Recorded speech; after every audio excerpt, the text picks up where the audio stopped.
Assalamualaikum warahmatullahi wabarakatuh. Hai teman-teman, pada video kali ini saya akan membahas mengenai reproduksi aseksual vegetatif buatan pada tumbuhan secara stek. Video ini dibuat untuk memenuhi mata kuliah struktur fungsi hewan dan tumbuhan Universitas Sultan Ageng Tirtayasa.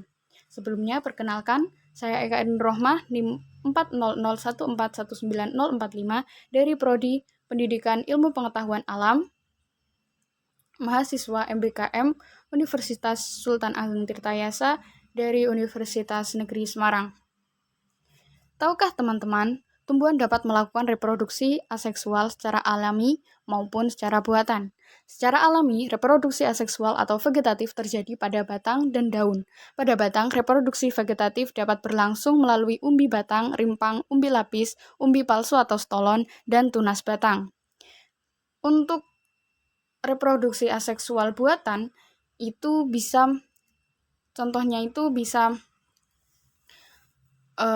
cangkok, kemudian okulasi, kemudian stek, dan lain-lain.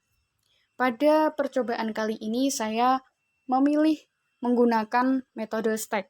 Nah, apa itu stek? Stek merupakan cara perbanyakan tanaman secara vegetatif buatan dengan menggunakan sebagian batang, akar, atau daun tanaman untuk ditumbuhkan menjadi tanaman baru.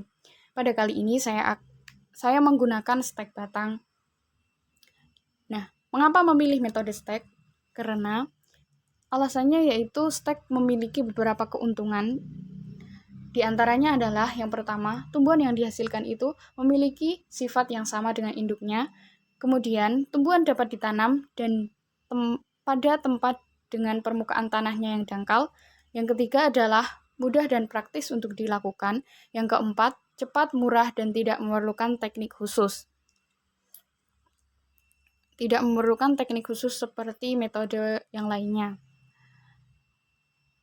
Pada percobaan ini saya menggunakan pepaya Jepang atau cahaya untuk dilakukan stek. Nah, berikut adalah klasifikasi dari tanaman pepaya Jepang. Selanjutnya, bagaimana cara melakukan stek? Jadi untuk melakukan stek kita membutuhkan alat dan bahan. Adapun alat dan bahan yang dibutuhkan adalah alat berupa pisau dan polybag, kemudian bahannya itu ada tanah, air, batang pepaya Jepang yang berukuran 20 cm. Lalu bagaimana cara melakukan stek? Ada beberapa langkah untuk melakukan stek. Yang pertama, siapkan alat dan bahan, kemudian potong batang dengan ukuran 20 cm dan potong juga daunnya dengan menggunakan pisau. Kemudian runcingkan batang bagian bawah yang akan ditanam, seperti pada gambar. Masukkan tanah secukupnya ke dalam polybag, kemudian tanam batang yang sudah diruncingkan bagian bawahnya ke dalam polybag yang berisi tanah. Kemudian siram dengan air secukupnya, lalu lakukan pengamatan selama kurang lebih 2 minggu. Kemudian catat hasil pengamatan setiap 5 hari sekali. Nah, berikut adalah hasil percobaan yang telah saya lakukan. Pada hari kelima itu muncul dan tumbuh daun berukuran yang sangat kecil, serta muncul akarnya. Kemudian pada hari ke-10 itu daun sudah mulai tumbuh, lebih besar daripada hari-hari sebelumnya. Pada hari ke-14 itu daun tumbuh lebih melebar dan membesar, seperti pada gambar tersebut.